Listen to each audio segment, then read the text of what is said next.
Welcome to the Master Your Mix podcast, helping engineers, producers, and artists create professional recordings and mixes, even from home. I'm your host, Mike and Davina. Let's get started.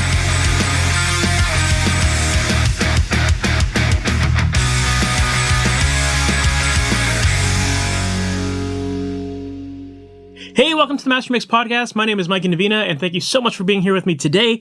Today, my guest is Jaimeson Durr, who is a San Francisco Bay Area-based recording engineer, mixer, and producer, and he has worked with a bunch of great artists, including Sammy Hagar, Joe Satriani, Chickenfoot, The Circle, The Dead, Dan the Automator, and so many more. And for years, Jaimeson has been working primarily out of his own studio called Wally's Hideout, which was formerly Studio C of the legendary Hyde Street Recording Studio complex, which is where a bunch of legendary records were made for artists like Santana, Clearwater Revival, the Jefferson Airplane, the Grateful Dead, Green Day, Train, and so many more. And in this conversation, we have a really great conversation about building trust with artists. That's ultimately the thing that has allowed his career to blow up and to be able to work with such prolific artists and become their main engineer in many cases. So, building trust is definitely a super important part. If you're trying to build your way into this industry and you want to grow your clientele, you need to have trust. So in this conversation, we definitely talk about that. We also talk about some of the artists that he's worked with and some of the processes that have gone into making those records for artists like Sammy Hagar and Joe Satriani. So let's not waste any more time. Let's just jump right into this interview. Jaimeson Durr, thank you so much for being on the Master Mix podcast. How you doing, man? I'm doing great, man. Awesome. For people who might not know your history, how you got into music, how you got ultimately to where you are today, can you give us that story? Sure. Yeah. I think it starts like most engineers. You start off in a band. I started playing guitar when I was probably like 13, dabbled around with some 4-tracks and stuff, and then got in some bands, and then we went into the studio. We actually went to a studio in Sacramento, California. It was called Enharmonic Studios, and the engineer that was on that session was actually John Bacigalupi, who turns out he's one of the guys from Tape-Op. Oh, nice. Didn't know this is back in the early days. We're probably talking late 80s, early 90s. I kind of got my interest just seeing that because that was the first time I was ever in a real recording studio. And I think at the time they just had like a 16-track tape machine and nothing really big. And then we went in again to make our second demo and worked with a younger engineer who seemed, pretty cool and hip. And then I started asking questions, what's going on? What are you doing? What's this? How do you do that? I was really interested just over the guy's shoulder, trying to figure out everything. And then at one point, the whole band was going out to lunch and they said, "Hey, you want to come with us to go to lunch?" It's like, "Nah, I'm going to hang out here in the studio and just kind of look around and, listen to our takes." And then, I'm kind of playing around on the board, kind of figuring things out. And then the engineer comes back and he hits play and he's like, "Dude," he turns around and is like, "You've been fucking with the board?" It's like, he's like, "Yeah, you've been fucking with the board."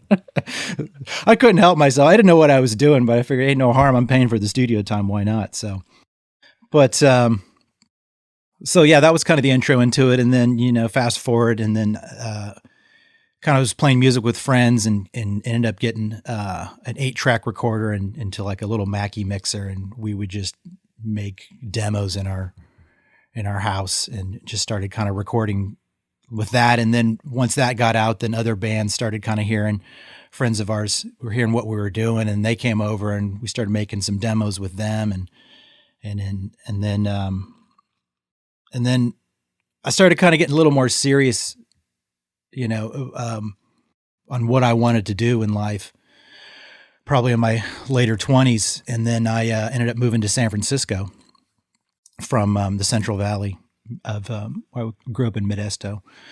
And then, which is about an hour and a half from San Francisco, I found a studio there called Coast Recorders, and called them up, asked them for an internship, and they took me on.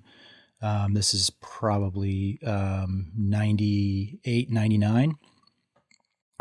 So I got in there, and this was my first kind of wake up call to real recording studio. So it was a very classic recording studio. They had a big Neve console. It was like a 72 input Neve console. It was actually two consoles put together. And they had, a couple Studer tape machines, a bunch of outboard gear. So I kind of learned on all of that kind of coming up, and Pro Tools was just starting to get there. I remember at one point the studio owner had just bought this Pro Tools rig, actually from this other well-known engineer named Mark Needham. He was upgrading, and so we bought his old system, and I just started kind of dabbling in on that. We're talking probably Pro Tools 4 at that point, so quite a ways back. But yeah, sort of cut my teeth on that. And then I got to be friends with the house engineer there.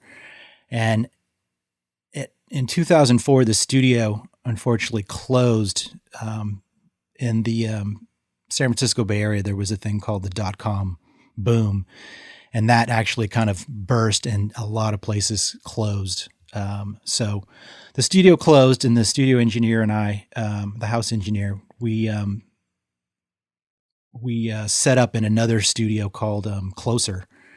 And it was another studio, smaller, really small studio. And they had an extra room there that he and I set up in there and just did like mixing and light overdubs. And we'd use the studio down the hallway to do recording. And then we had a common friend of ours, this guy named Mike McGann, and he worked for the band Rat Dog, who is Bob Weir's band.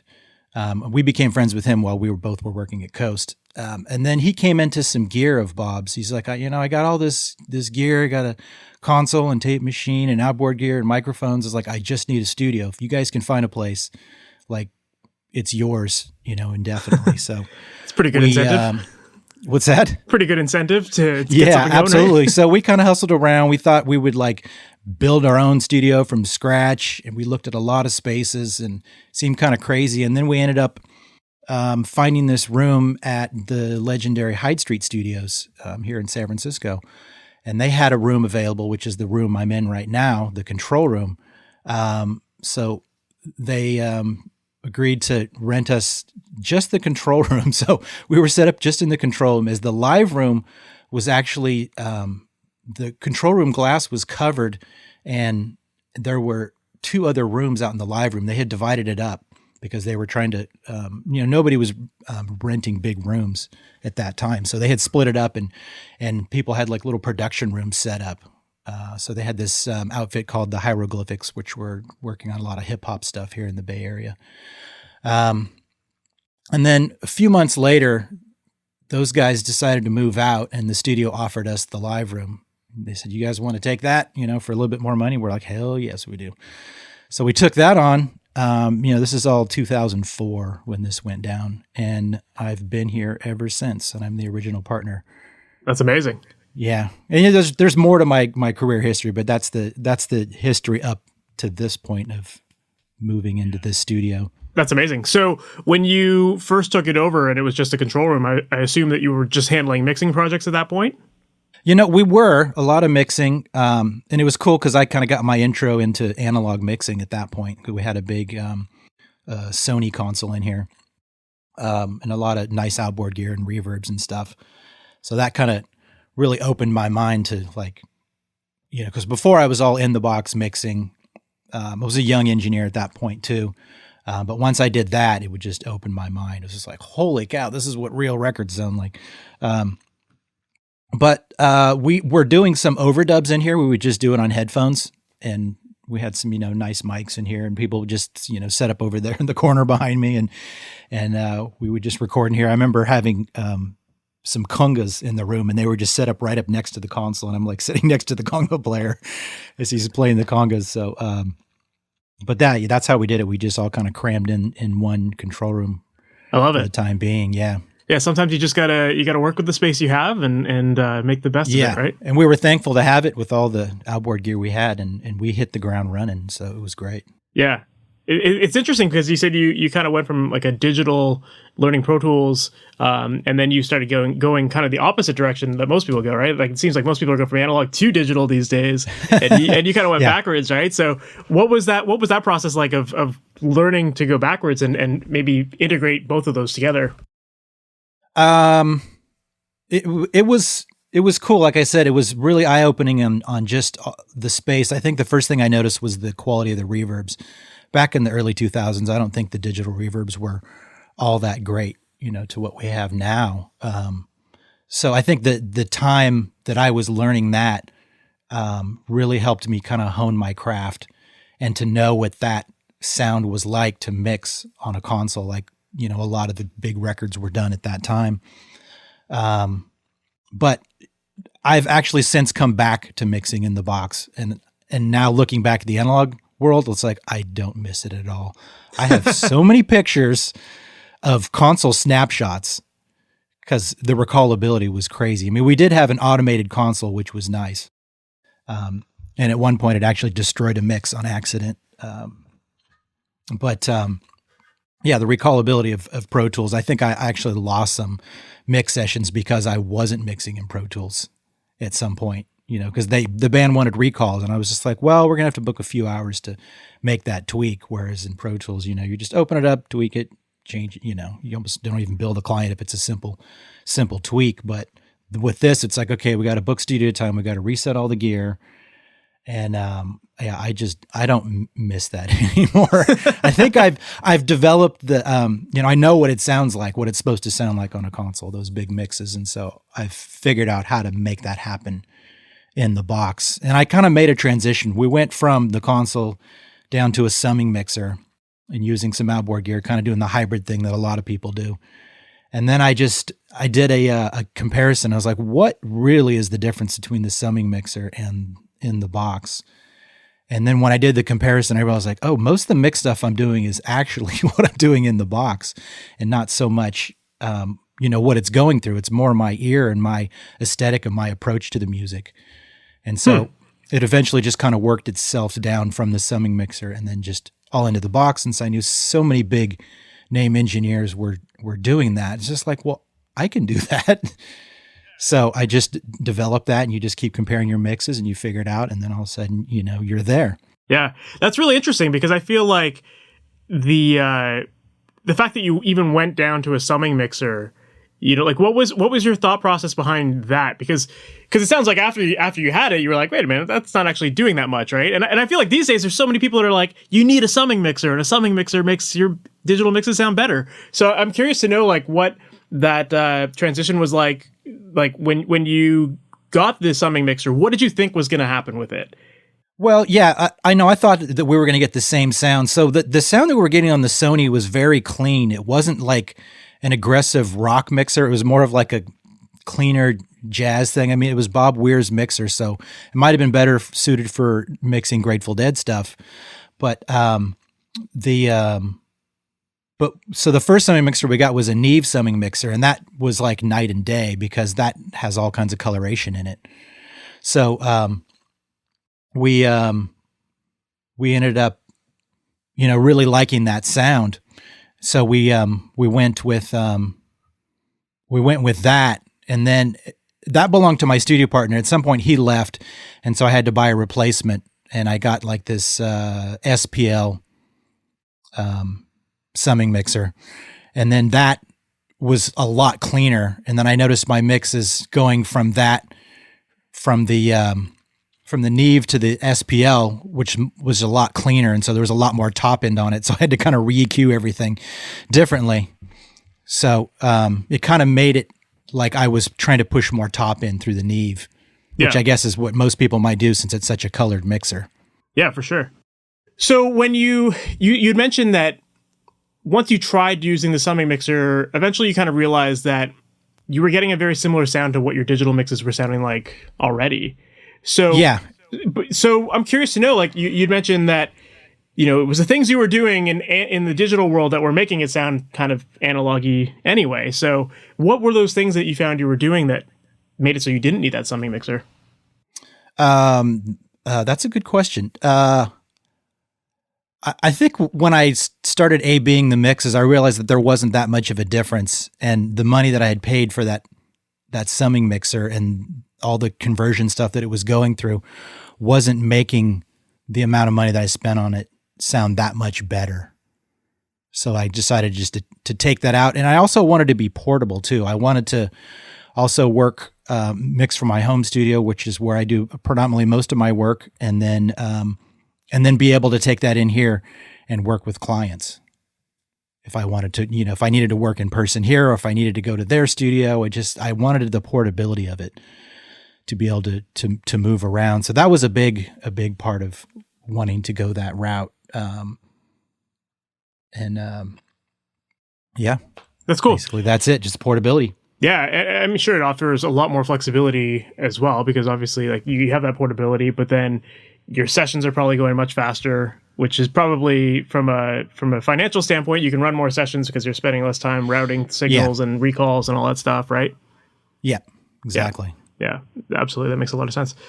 One thing that I wanted to ask you about was I noticed that you've been doing a lot of work with Sammy Hagar, and that seems to be one of your big clients. So I was wondering if you could talk about how that relationship started and what that's been like for you. Okay. Yeah, that's another great question. So that all came through another amazing engineer named John Cuniberti. And he's mostly known for working on the Joe Satriani records, which, ironically enough, I'm sitting in the room where they recorded Surfing with the Alien. Oh, nice.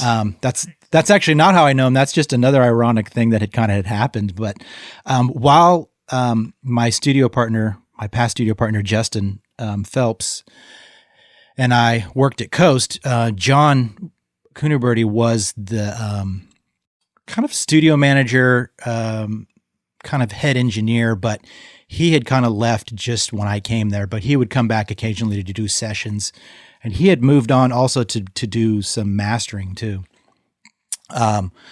So when it came time for me to, get the mixes I was working on mastered, I was told to use John through my partner, Justin. So I started going to him, and he was working at this place called The Plant, which was a really nice, prestigious place. Best mastering room I've probably ever been in, next to Ted Jensen's room in Nashville. But this room was great, and John's ears were great. And so I would bring these mixes to him, and he would start to kind of see my work and see what I did. And I think that then led to the next step when he was called in on this project, which was the Chickenfoot project, which was Sammy Hagar and Michael Anthony, both from Van Halen. And then they had Chad Smith, the drummer from the Chili Peppers, and then Joe Satriani. So when they were working on their first record, John got called in to kind of help on it because he's Joe's guy. And then John knew that he wasn't really going to be assisting on the whole session, that he should get somebody else in. So he called upon me. And this is, I'm trying to figure out what year this was, 2006, I think. They were almost kind of like just demoing the record. They were kind of figuring it out. And this was all happening at Sammy's studio. We kind of got everything set up. The main engineer producer on that gig was the late Andy Johns, who's done a lot of huge stuff like Led Zeppelin and, bunch of other big rock records. I'm sure you can look them up and the list goes on. But so I got to assist him, which was pretty cool. I learned a lot just kind of watching him, like, how do you get that, Led Zeppelin drum sound? And all that guy's done it. He knows exactly what went into it. Yeah. So, him and his brother, right? So I just, I watched him and everything he did, and learned a lot from that. And then at some point, John, once everything was set up and running, then, he stepped out, and it was just Andy and I and the band. And so that's kind of how I got to know Sammy. And then after Andy Johns had gone back to LA after they were done recording everything, Sammy realized, like, oh, well, I need to do some vocal punch-ins, or I need to re-sing some things. So he just ended up calling me in to do it. So I was like super honored for that. And so the relationship just kind of developed after that. And then after that Chickenfoot record was done, they ended up doing a second one. And then they had Mike Frazier. If you're familiar with him, he's done a lot of big rock records like Aerosmith and Metallica, and the list goes on. So I ended up working with him on the second record. So both in same thing at Sammy's studio. So I was already there, and I knew the studio, so I could help Mike with anything he needed. And then after that, he ended up doing an acoustic record, and then I just ended up being the engineer on that. And then he had his another engineer mix that, and then after that, he ended up doing a live record, and he just really wanted to see what the show sounded like because they were unmixed; they were just raw files. So I really took that seriously and did a really good job mixing that because I wanted it to be presented in the best possible. Of course, when you have a client like that, you gotta make it sound as best as it can, right? Yeah, and I thought, well, yeah, maybe I'll get the gig mixing this. It's like, well, I'm just going to do this really good. And so I bring the mixes into the studio. He hears him. He's like, holy shit. It's like, we got a live record here.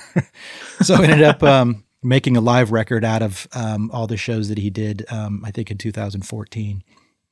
And we just made kind of a best of record. And that was called The Circle, Sammy Hagar and The Circle at Your Service, which was the live record. And then after that, sometimes you just never know what's going on with Sammy. You start to kind of like record some demos or something, and then all of a sudden it just evolves into an album. Like sometimes he doesn't set out to like, hey, I'm going to make an album. It's like, hey, got some ideas. I want to record these things. Let's see what happens. So, after he gets a few songs, then it becomes the reality. It's like, oh, we're actually going to make a record here. So that was the, record I did. I think it was in 2017. I made the record with him called Space Between, and that's the one that hit the Billboard charts. So that was a big feather in my cap and was really good for my career. And a really fun record to make with really good musicians. So it's interesting that I just do what I do for every band. I put my all into it. I try to make them sound as good as I can. And then you apply those same skills to a really awesome band, and all of a sudden it just sounds like a record. So it really has to do with your musicianship. You're just like, oh, damn, like this is it. Well, that's actually a really interesting point because, I'm always curious when I hear engineers that kind of have that kind of become somebody's main guy, you know what I mean? Like you work with Sammy on tons of records, and I know a couple other engineers that work with people pretty much exclusively. I always wonder, what is it about that person that made them feel like that created that connection so that, they want to work together, right? So what do you think it was about you that ultimately made Sammy feel comfortable with having you continue with him? That's a really good question. I think it has to do with trust. It's trust in on a personal level. Can I trust this person? Are they a solid person? Can they be in my studio and not be a psycho weirdo? And do they have, some talent? Can they actually make your music sound really good? Because I've gotten to the point where it's, I have keys to his studio, and there's, it's a multi-million-dollar facility with all of his studio gear, guitars, touring gear, all of his exotic cars. It's like, I take that as a real honor. It's just like, wow, he really trusts me. So I don't take that lightly. And, it's definitely, it's a big honor to have that. And you just, it took me years to build that trust, probably about 10 years of just being there. And then it's also every time they call, you just say yes. You just say yes. It's gotten a little more comfortable now where there's a little more flexibility in the schedule. Like if I can't do it, I'll offer up some other dates, and they're usually cool to be flexible with me. But early on, it's like I just said yes to everything because I didn't want some other guy to come in and get the gig. It's just like, no, I want this gig. This is my gig. I'm taking this. The opportunity's there.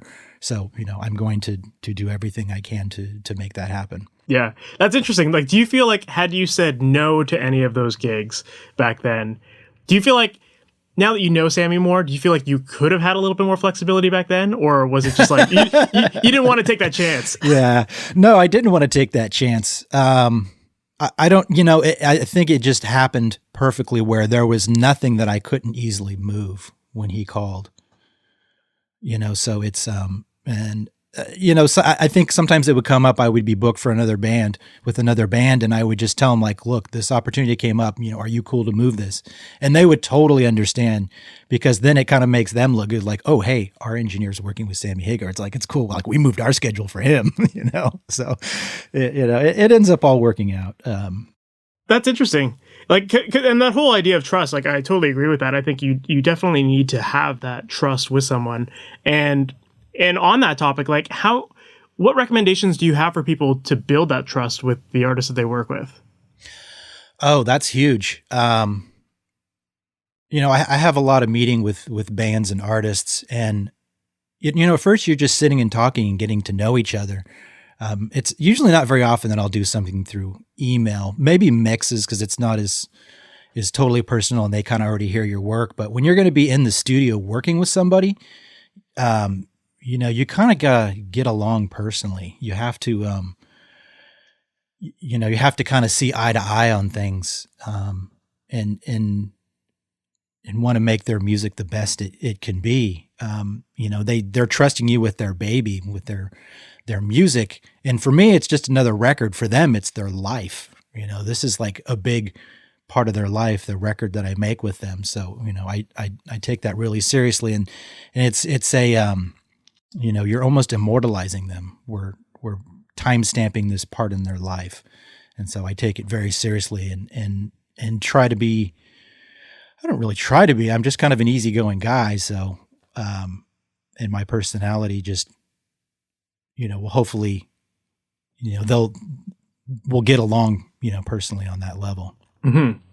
Yeah. It's good to hear that. And I think that's, like, you were an assistant. You started off as an assistant, and I feel like I hear a lot of people on this podcast say, like, if you're the assistant, you just kind of shut up. You don't really say much. You just follow along. So I feel like when you think about it from that perspective, it seems like it would be super hard to build up that trust with the artists, because you're kind of just like operating Pro Tools or that kind of thing, right? So it's like, how or where do you find that time to build that trust and to have those kind of conversations and to be that cool person, as opposed to just like the quiet guy in the corner who's just pressing buttons, right? Right. Yeah. And it definitely started off that way. And that is the proper assistant studio etiquette, is that you basically don't speak until spoken to. You definitely don't give your opinion up, because you're just not in that seat yet.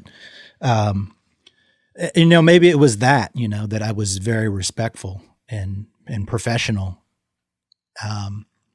And then, I think there's times where, you can kind of chill out, like when the thing's not happening and he's telling a story or something, and you kind of get to connect a little more on a personal level. Or, at some point, we'll stop, hey, how you doing? What's going on? To kind of get to know somebody personally. And I think it's just, if you work in a room on a record with somebody, and, I've done several records with them just as an assistant, like you get to kind of know each other at that point. So it's just time in the room and just knowing somebody personally. And it almost seems like a natural progression as engineers move from assistant to lead engineer to engineer producer, just that trust starts to get built. For sure. Yeah, it seems like you're just having natural conversations and building up your relationship that way, as opposed to like when he's telling a story, if you start saying like, hey, you know what, now that we're talking, we should really change that second verse or whatever, if you say something like that. Yeah. And that could be, that could go either way. It could be you're brilliant, or you're stupid kid. You don't know what you're talking about. Get out of the studio. But basically, yeah, you don't offer your opinions unless you're asked, somebody turns around. Hey, Pro Tools guy, like, what do you think? But at the same time, they're actually relying on you to make them sound good, like via editing, So when I was an assistant, I'm like, oh yeah, you can fix that. Just, nudge this way or that way, make me sound better. I remember Chad Smith kind of standing over my shoulder, and it's like, hey, you just fix that right there. You got that. Just fix that. It's like, okay, I got it. Yeah. Well, that's an interesting point too, because like as the assistant and someone who's doing the editing, like you do have a lot of power to change the feel of something and impact the way the recording sounds. So would you be typically having conversations with either the head engineer or the artist ahead of time to decide like how much editing you should be doing, or if any at all? Oh, well, yeah, good question. So when I work with Mike Frazier, he would have me tune and time all the vocals. And I was thinking, time the vocals? It's like, well, didn't he sing it how he should sing it? But, you know, sometimes if you listen, some of the phrases like won't land on the beat, which is, you know, how singers should sing usually, you know, is it should have a flow to it. And there wasn't much that to do, but you know, he kind of did give me the sort of the freedom to do that. I've also worked with Mike Frazier on some Joe Satriani records. And it's actually another kind of a trust thing actually with like the lead engineer producer being the assistant, is that sometimes they'll trust you to kind of do more things. Like I did a lot of the mic placement on Joe's cabinets. You know, and at first I would be, you know, I have headphones on and Joe would be playing and I'd be moving the mics around on the cabinet and he would say, yeah, right there.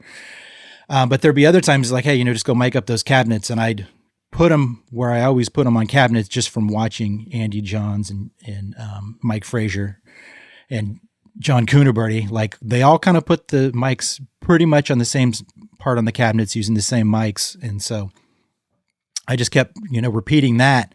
And then at some point, Mike was just, you know, he puts up the faders like, oh yeah, that's a great guitar sound. Great. Let's go with that. So I was kind of proud to know, it's like, wow, I placed the mics on the cabinet for Joe Satriani. So where is that secret spot then? Well, it's just off the center of the cone.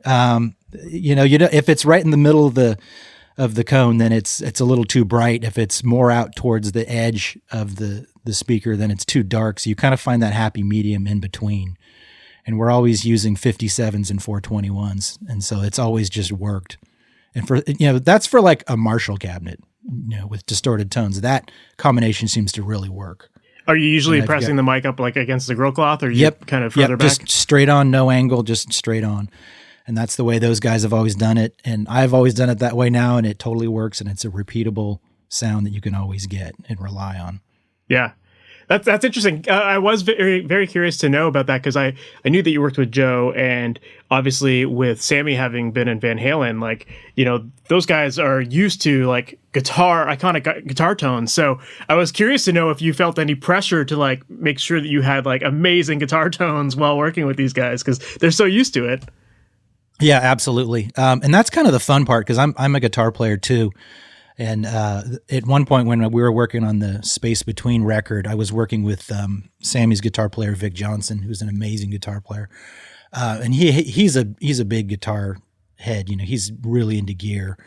So we had stacks and stacks of amps in the control room. We had the cabinets out in the live room, and then we would stack up all the heads there, and we would try all these different heads to try to find the sound that we were looking for. And then he had all these guitars. I think if you look on my Instagram, you'll see these stacks of guitar heads, and the couch in the studio is just littered with all these awesome guitars, Les Pauls and Flying V's, and just, it's pretty awesome. So, but yeah, back to Sammy and Joe. Yeah, there is a pressure to get it right, and Joe's very meticulous on his guitar sound. So we definitely spent a lot of time, and then being the assistant, like I had to document everything, that whole signal chain. If we took that amp down and he wanted to do a punch in on that, like we had to recreate that. So I made sure to document all the preamps settings and even the amp settings, even though he has a dedicated amp tech guy that would do that. Like just as a backup, I would document all of that stuff. Yeah, it's like, that's super important too. Like if, you know, I still do that now. If there's like a great guitar tone we got, like I document that in case I need to get that again. For sure. Yeah, I was curious about that with Joe, like how much, like obviously he's known for his guitar tone. So, you know, like how involved is he in that process of getting those tones, or is it like, and how much of it is like him versus the engineer? Yeah, good question, Mike. So what I learned is that, like I said, I do the same thing that I do in every session, put the mics in the same place, you know, sometimes use some of the same gear. But when you get somebody like Joe, it's a lot of it's in his fingers, in his guitar. Yeah, his amp makes a difference too, but he's got his sound. And once you hear that coming back, you're like, oh, that's it. Like it's all him. It's the whole chain. Like I could pick up his guitar. I'm definitely not nearly as good a guitar player as he is. But yeah, it definitely wouldn't sound the same. So it has a lot to do with his fingers and his touch. Yeah, I think that's a really important point, because I think, I mean, you could probably you'd get that tone much quicker when you have a good guitar player versus like trying to. I think for like the amateur player, like, or even like yourself, who said, you know, you're not at Joe's level, like to get his tone, like there'd be something missing. You could have everything set up the same way. You know, you're just missing that one ingredient, which is really all in the fingers. Yeah, it really is. And that's really what I noticed. Sitting next to him as he's just blazing, just like, damn. Like sitting next to one of the best guitar players in the world is a pretty big honor. Yeah, I'm sure you learn a lot about guitar being in the room with him, right? Yeah. And then him just trying different guitars. Like he would have his favorites, but then, you know, he'd grab others just to get different tones and different feels. So was there any part of his signal chain that like surprised you? No, it was actually quite simple. It's pretty much guitar, amp, cabinet, microphones. Like he doesn't use a lot of pedals. He does live, but in the studio, unless we're going for like kind of a interesting effect, otherwise it would be just pretty straightforward. I do remember that tuning was a big deal, and at some points, if anybody's been in control rooms, you know, of this size, that the temperature fluctuates so much because of all the gear in the room and the air conditioning. It's never consistent. It's either cold or it's hot. It's cold, it's hot. So we had to actually just turn the air conditioner off when we were in the studio working with Joe. And it was extremely warm, but at least it stayed a consistent temperature, which made his guitar tuning stay consistent. So that was a big thing, was just trying to keep a consistent temperature. So I remember every time Joe would come in, play his guitar in the control room, which is always how he tracks. We would, grab the AC remote, turn it off. It's like, okay, here we go. Like, it's going to get hot for a minute. So, But that's a really interesting point too, because I don't think a lot of people even realize how much temperature can affect the tone of tuning. Everything. Oh yeah. Yeah. Whether it drums, guitar, or whatever, like that actually makes a big impact on the way your instrument reacts to it. Yeah. Yeah. So constant temperature is huge. And in a control room, it's hard because, you have 3 guys and a bunch of guitar amps and outboard gear that it gets hot fast. Yeah. And I would assume too, that guy, obviously he's amazing, and he's probably got like one of the best techs to help him, maintain his guitars too. But even then, temperature still affects it, Yeah, absolutely. Well, we do what we can. And when we're doing a recording, we want it to be as consistent as possible. For sure. Yeah.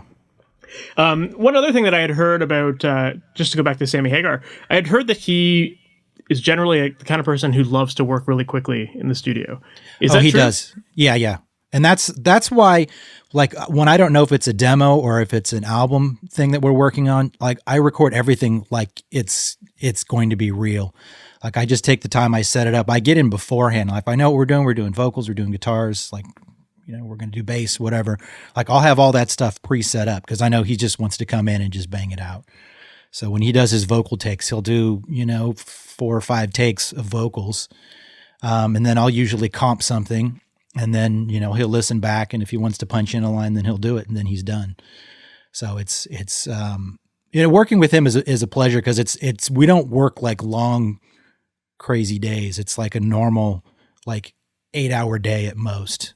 It's a pretty easy day because he likes to work fast, and I like to work fast too. I hate like laboring over something over and over, like, doing 20 takes of a singer that can't sing. It's just grueling. But when you get somebody like him, as soon as he opens his mouth, you're just like, wow, that's the sound.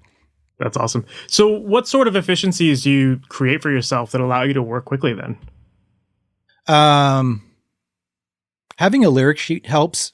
You can follow along. So when he wants to punch in, you can find that lyric and just punch in right there. Just paying attention to each take. Sometimes it's hard to kind of be engineer producer because on the engineering side, you're kind of listening for the tone and watching the levels and watching the compressor and make sure nothing distorts. And then the other part, like you're listening to the performance and the lyrics and the delivery of it. So, paying attention on that, and just being, quick at the comping part of it too. Cause he kind of goes away and makes some phone calls or whatever. And then I'll like, comp it in, a song probably in 20, 30 minutes, have him come back in and listen to it. So it's, he's kind of used to the process of that. He can be pretty impatient and just kind of wants it now. So, but yeah, I appreciate that. And anytime he asks for something, I'm just on it and I deliver, because I know he gets excited, he wants to hear it now and then wants to get it released. It's like, sometimes it's like, it's good enough, just release it. It's like, no, not yet, Sammy. Like, we just need to tweak a few more things. But he's all about vibe is him. Like, if it feels good, he's good with it. He's not super technical, tweaky guy. It's like, if the vibe is there and he feels it, then he knows it's good and that it will resonate with the fans. Yeah, I guess sometimes that's like a blessing and a curse to have someone who's not super technical, because like the way they communicate might not be the most ideal way for you to know what they're talking about all the time. But, right. But I guess, yeah, after you've worked with someone for so long, you definitely have that trust factor. So you kind of know what they're going for. And exactly. Yeah. Are you guys using like templated setups at all to work faster, or is it kind of just like every session's striking new? Yeah, there are a lot of template stuff that I set up so that he's kind of got the same reverb and stuff in his headphones, and I will check it before he comes in and put his headphones on and speak into his mic and make sure all the levels are good. And I'll preset the mix too if he's playing with a band. So I'll either do one or two things. I'll even just give him a knob on his headphone mixer, which is just the band, which is usually what I do, and then his voice. If I'm recording like a full band, I usually will preset all their headphone mixers just at 12 o'clock, and then I'll have the headphones on the control room, and I'll make all the monitor mixes where it sounds even so that they can go up or down from there. So that really helps kind of speed up the process. Because you definitely don't want to get in the way when you're like working with big bands like this. It's like you want everything to go. And the crazy thing was when I did this album with Sammy, like I was kind of doing everything. I didn't have a bunch of assistants under me. I might have had one assistant, a couple of days here and there, but for the most part, like I was the guy like wearing all the hats, because I'm just used to that. So I just jump around and just do everything. And that way I know everything's in control and I know where everything's at. Yeah, it sounds like being prepared on the way into the studio is the best way to make it work fast. And, like you said, it's like it's almost creating a comfortable environment for him as well, right? Because he can show up, he knows that everything's ready to go. He doesn't have to waste time burning out his voice and, setting up his mixes and all that stuff. You've already done most of that work for him. Yeah, and I'll have to get like mic levels on him, but I've been doing it so much, I just kind of know where it's set on the preamp. It's like, yeah, it's right here. We use the same like Manley Vox box, so it's like preset. I almost have like little marks on there where it's like, Sammy's voice, like then it's just set, and then we're good to go from there. Yeah, that's awesome. I heard that over like the COVID period that you guys were working on a record that had a lot of iPhone recordings. Yeah, that was one of the most challenging projects I've ever done. And when they sent me the first one, I thought, oh, okay, this is cute. Like I'll do my best. I'll try to make this sound as best I can. And it was an interesting challenge because they're recording in less than ideal situations or environments on less than ideal recording equipment and iPhone, so that started off as just kind of an Instagram posts to kind of keep the fans engaged, because they obviously weren't playing any live shows at that time. So they were each individually recording themselves, and there was a whole process that we finally developed that made it a little bit easier. So I think it would start off with either Jason Bonham playing the drums to, because a lot of times they do covers, so maybe he would play to the original. Or the way it usually worked the best is when Vic, the guitar player, he would have sort of a tempo, and they would, they'd play these covers, but they would change the song form a little bit to their liking. And they also wanted to keep them short for Instagram posts. But so usually we'd start with Vic, and he would play to a click track, and then I would put that in Pro Tools, and then I would send that to that mix to Jason Bonham with the click track. He would play to that. Then I'd mix his drums. And on the earlier stuff, it was all iPhones. We eventually got a little more sophisticated, and I had to kind of zoom into his computer and get his Pro Tools system configured. He usually had a guy, but at that time he couldn't have his engineer come out and do it. He's in Florida, so I had to kind of help him through that. So anyways, I would get his drums, and then with Vic's guitar, and then we would send that to Sammy. Sammy would sing to that. And so what his process was, if somebody wasn't using Pro Tools, is they would actually have two devices. So they'd have, say, like an iPad. They're playing it off of the iPad into their headphones, and then they're singing into their iPhone. So there is obviously no synchronization between these two devices. And that's where I come in. So they send that to me, and then it's up to me to decide, like, well, where does this supposed to fit with the music? And so this is kind of the yeah. So I had to kind of figure out where they were all sitting. And then same thing with Michael Anthony, we'd send it, the guitar, drums, and vocal track to Mikey. The bass would always go on last for some reason. And then he put it on there, and then, then you mix it. So you're kind of mixing it as you're going, but you're kind of trying to time people to where it feels good in the groove. So it was a very interesting project to have to get all these different sources and then have to sync them together. And then, the video guy had to kind of do the same thing on his side. And then, I would send my mix to him, and then he would match it, and then they'd send it to the band, and they'd have a couple of comments about the video or the audio things. And then we keep tweaking it. I think we eventually did, an album's worth of songs, and then they eventually released it as a full-length album. And then I believe they submitted it for the Grammys as well, so we will see. Amazing! How about that? If you guys win a Grammy for an iPhone recorded album, that's right. They need a new category: most creatively recorded record. That would be an amazing category to see. Yeah, but it's interesting on some of the earlier recordings with Jason. Like sometimes his Pro Tools rig just didn't work, and they had to get it done. So he just put his iPhone out in front of his drums and play. And I actually developed a Waves preset with their studio rack, stacking a bunch of plugins up. And I called the preset, iPhone drums or something like that. And it really actually works great. So that's amazing. I'll have to check that out.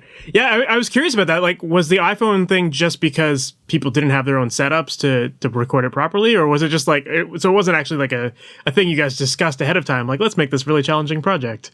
No, not at all. It just kind of evolved over time. And then towards the end of it, we got some people back in the studio when it was a little more safe. We're all masked up and all that at that time. But yeah, it was definitely super challenging. But fun at the same time. I enjoy a good challenge, a good audio challenge. And especially for these guys, it was a lot of fun. Yeah. So what's the secret to getting a great iPhone recording then? Well, there was one song where Sammy recorded in his huge shower, and it was super echoey, and that was the hugest challenge. So I say, try to record in an environment that is not really reverberant. Good point. Have, no control over that. So,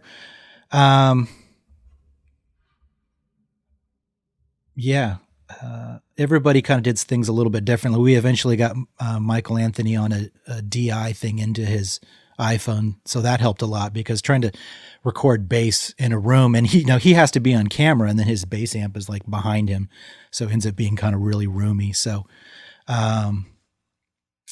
just trying to get as close as you can. Vocals actually work out pretty good on the iPhone. Yeah, I would assume the biggest challenge would be the drums, because just the sheer level. Yeah, and it was interesting that the iPhone mic didn't blow out. It actually sounded pretty good, because I think he was far enough back, and it was kind of cool because in his recording space at home, in his home studio, it's a pretty good sounding big room, so it got that kind of Bonham sound.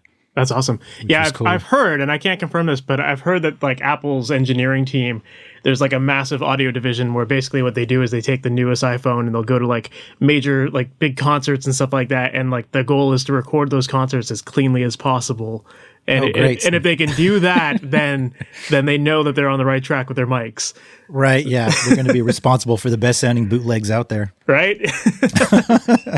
But I guess that's their goal, is they want to see more like iPhone recordings or something. And you're starting to see more of it. I know that like Tom Morello just released an album that was all done on iPhones as well. And no kidding. Oh, I didn't know that. That's awesome. The whole the Night Watchman album, I think that's what it is. It was completely recorded on iPhone, and because I guess he said he didn't have the studio set up at his house, so he was like, his engineer couldn't come to his home studio, so he was like, whatever, I'm just gonna use my phone and try to do it, and it actually sounds incredible. Yeah. Well, I think it goes back to the musician, you know. And I think the fans kind of connect with that because it's a little more raw. It's not this pristine thing in the studio, and I think that's what Sammy was going for. It's like, let's go for something raw and real. That's what he's about. Is like, make it real and honest. Yeah. So I mean, you'd still be doing the same sort of production tricks, I'm guessing, where you're like double tracking guitars and recording, multiple takes of stuff, and then like I'm guessing when it comes to you and you edit it all together still, or is it are they all like kind of one takes? Like, what's that look like as far as editing goes? Yes. Sammy did do a few takes on the iPhone, which made it challenging for the video editing. So him and I had to be on the same page and like, okay, from this section to this section, I think we actually had like a grid, like timestamps and when I was changing takes, and then he would have to change the video with it so it would match. So he had to do some kind of creative cuts sometimes on that. But yeah, so that was the only thing that I had multiple takes on. There wasn't any double guitars. I just had to use some stereo widening on Vic's guitar. He was mostly the main guitar on the whole thing. Sammy played guitar on some things too. And I think there was one song where he was playing acoustic guitar and singing, and somebody was just holding the phone out in front of him. So it's like, that's just, it is what it is. It's an honest, real recording, Yeah. So as far as like the cleanup goes and like the mixing stage, like what kind of process is it? You said you had that waves process that you made, but is it just like a lot of carving, or what's that look like? Yeah, there definitely is. I don't know if there's an actual iPhone curve frequency reducer, but as you work on it for a while, you just kind of develop it. Like, okay, that's this sound, and then you just kind of start copying the settings. But yeah, that's a good question. Yeah, I guess it would train your ears to identify the resonances in the phone mic and pick up on that kind of stuff. Yeah, you do. You do kind of just figure that out. But at the end of the day, it's you do the best job you can, and then hopefully that energy of that band playing together, quasi sort of, it comes across. So it's kind of more about the vibe and the band playing and seeing them play kind of together remotely, For sure. Is the whole idea. Well, I'm sure that you're happy to be working out of your studio again, or working in real studios now and not having to do so many iPhone recordings. Yeah, right. Exactly. No, this is a great place that I'm sitting in here. So we call it Wally's Hideout, and we're here in San Francisco. And I've been here for 17 years now, so I definitely know this room very well, and it's seen its evolutions over the years. Like I said, we started off with the analog console that was, lent to us by Bob Weir. At some point, he had actually taken all that gear back, so we eventually just kind of started buying our own gear and got some other studio partners in that can kind of help with the bookings and bringing in their own gear. So this all the gear that's in the studio is a collection of everybody's contribution to the studio, and then we went with a control surface for the recallability, obviously, but we're really focusing on the front end of going into Pro Tools. So we've got the best possible input signal you can get between, these Cappy pre's, which are API clones. And we've got some Vintech stuff, which is Neves like clone stuff, and some Universal Audio stuff and some Focusrite. And that's all going into a Burl mothership. So we got the best converters you can get going in. And then not to mention the recording space, the live room is, to be said, one of the best drum recording rooms in the Bay Area. And just to give you an idea, the magic that's been done in this room was the Santana Abraxas record. So like their big hit, Black Magic Woman, and just, hearing that record, that's the sound of that room. There's a lot of classic 70s bands that have done a lot of major records here. That's got to be pretty awesome to know, like, yeah, these major records were done right here. Like, yeah. So, this place works. It's tried and true. And we've made a lot of, new modern records in here that are out there and sounding great. I absolutely love this live room for recording drums. It makes it so easy. I've recorded in a lot of amazing studios, and this one is probably my favorite, just because I know exactly where the drums go, where to put the mics, and it's just a repeatable, perfect sound that we can get here. And I've, kind of passed that on to my other studio partners and other engineers that come through here. Like, this is the place where you put these, and this is how you'll get this sound. Put it through this gear. Like, you'll get an amazing drum sound. Nice. Well, you'd mentioned the Cappy preamps and the Vintex as well, and I'm curious to get your thoughts on those. Like, these days there are, people still lust after like the big name brand stuff, like the Neves or the actual APIs and that kind of stuff.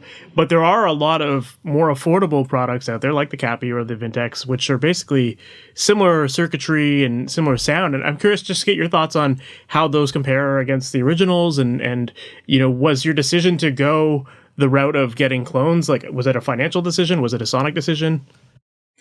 A little of both. You're trying to get the best bang for your buck when you're a studio owner.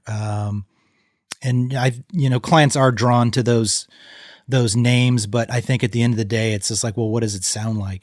Let's hear some recordings from there. And we had a few of these preamps and really liked them.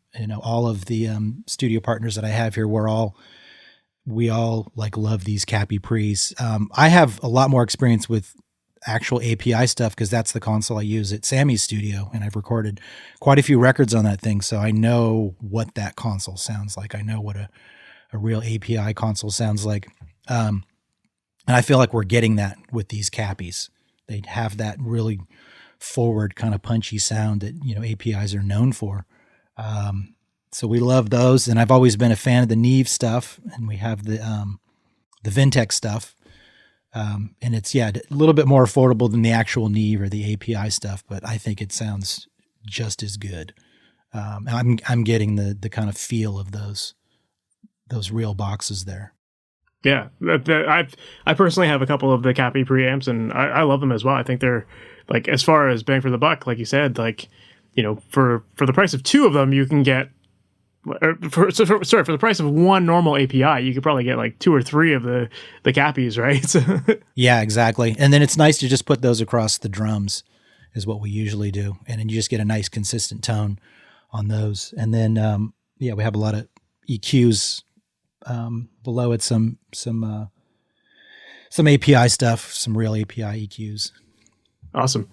Are you guys currently what kind of projects are you currently working on, or can you even talk about those? Well, that's a good question. So we have 4 partners here, myself included, and we all have our own kind of clientele, which never seems to overlap. Like, there's no like real competition. We all have our own clientele, which, works out great, to have that. I don't think I have any current projects right now. I'm kind of in mix mode right now from here to the end of the year. A lot of projects that I've already recorded, and not here actually. So I get a lot of outside mix work. I would say that's predominantly a lot of my work. But I do love coming in here and working with the band. I did some projects just before the pandemic, and those came out great, that were all recorded here. Cool. Awesome, man. Well, I don't want to take up too much more of your time, so we should start to wrap up. But if people want to learn more about you or learn more about your studio or follow you online, what's the best way for them to do that? Okay, so there's my personal website is just my name, which is JamesonDurr.com. The studio is Wally's Hideout, which is just like it sounds, except for Hyde is spelled HYDE OUT. And there's an interesting story to that I actually wanted to tell. Yeah, for sure. Yeah. So the studio that we're in is called Hyde Street Studios, and there's 3 large studios in this building. Studio A downstairs is run by Hyde Street Studios. That's kind of their room. And then they lease out 2 other rooms upstairs where I am in what used to be called Studio C. And then there's another one in the back that was called Studio D. But we decided to rename our studio Wally's Hideout because before this was Hyde Street, which it started in 1980, before it was called a place called Wally Hyder's Recording. So we kind of did a play on names since we're actually on Hyde Street, so we called it Wally's Hideout. Nice. Sounds like Wally's Hiders, but because there's a lot of history to that. That's when all those big 70s records were done here. Yeah, so, you definitely got to preserve that history there. Yeah. So hopefully there'll be links on your site. Yeah, I'll definitely have all the links to your website, links to the studio website, all in the show notes, so people can check that out. And there's all the social media stuff. It's just my name, so awesome. I'm pretty easy to find. Cool, man. Well, thanks again for taking the time to do this today. I really appreciate it. It was awesome to hear the stories of working with like Joe and Sammy. It's just awesome to hear some of that story and the history that went into those records and also in your studio as well. Yeah, absolutely. So that was my interview with Jaimeson Durr, and that was really interesting. I loved hearing the background on working with artists like Sammy Hagar and Joe Satriani, and I thought it was super cool to hear about the iPhone recordings and how they made that project come together. And yeah, it's super impressive to see that, you know, artists are able to make amazing sounding recordings with just a simple iPhone microphone. You know, a lot of times we talk about how you need to have like the greatest, most expensive gear. And, you know, if you're on internet forums, people are going to always be hyping that kind of stuff up as if like you need to have that stuff to have great recordings. But the fact of the matter is that there are some major artists these days who are successfully making records using only an iPhone and getting away with it. You know, I know, like I said, Tom Morello just recently released an album that has all iPhone recordings. The fact that Sammy Hagar did it, it just really shows you that, you know, if these big artists can do it, you can absolutely do it too. And you definitely don't need to have super expensive gear to get great results. So really glad to have had Jaimeson on the podcast to talk about that and all of the other great stuff that he shared, especially talking about building trust with artists and all that kind of stuff. That's all really good information that is definitely worth paying attention to and worth implementing into your approach to your career. So I hope that you enjoyed that episode, and if you did, please make sure to subscribe to the podcast. That way you're notified about all new episodes as they go live on Wednesday mornings. And also visit MasterYourMix.com. If you haven't already checked it out yet, go to MasterYourMix.com. That's where I help out musicians with creating pro-sounding recordings from their home studios. And on the website, we've got a ton of great resources designed to help make the process of mixing and recording your music easy. And one resource that you're definitely going to want to check out is called the Mixing Mindset book. That is a book that I put out a few years ago that became an Amazon #1 seller, and in that book I really break down the process of mixing to make it super clear for you, covering all of the steps that you need to be taking, all of the things that you need to be listening out for, how to use the tools like EQ, compression, effects, automation, and so much more to get the sounds that your recordings deserve. You want to show off your music in the best way possible, and this book is going to help you get there. So once again, check that out. It's called The Mixing Mindset, and it's a book available at MasterYourMix.com. All right, guys, that is it for this episode. I hope you enjoyed that, and I'll talk to you in the next one. Have a good one. Thanks for listening to the Master Your Mix podcast. To have your questions answered, submit your questions to questions@masteryourmix.com. Please go to iTunes and subscribe and leave a review. And for more information on how you can improve your mixes, visit MasterYourMix.com.